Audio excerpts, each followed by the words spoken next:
compensation of justice and justice complement each other? Thank you for that wonderful question.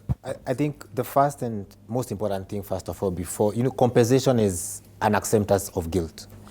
And before we get to that compensation, then we need to find out who bears the greatest responsibility for what is being compensated for. Because if we do not do that, and if justice is not served, then we are going to set a very dangerous precedent in this country, that in any other successive government, that you can simply say, kill them and pay them.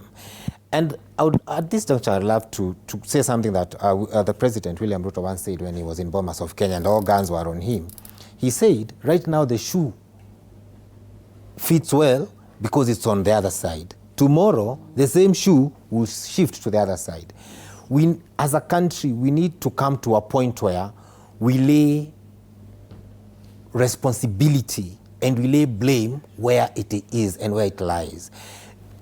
What happened in June 2024 on the 25th was a very sad moment in this country, because we had the citizens of this country across all ages, across all demographics, genders, saying we need to have a conversation around a finance bill.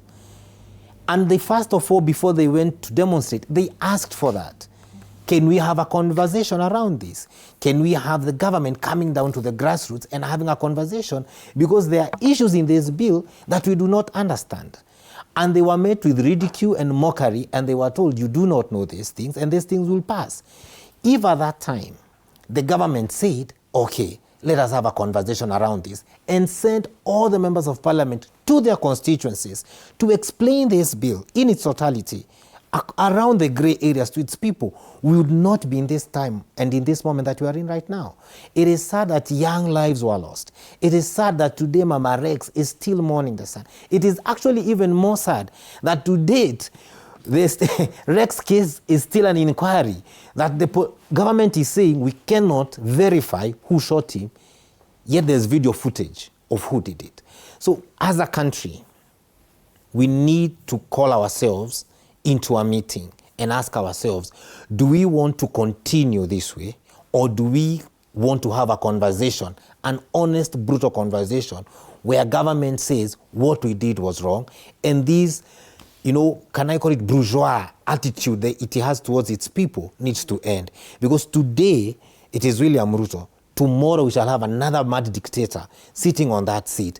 And he will say, when June 2024 comes, then don't only send police with mere guns, send bulldozers and canisters to them.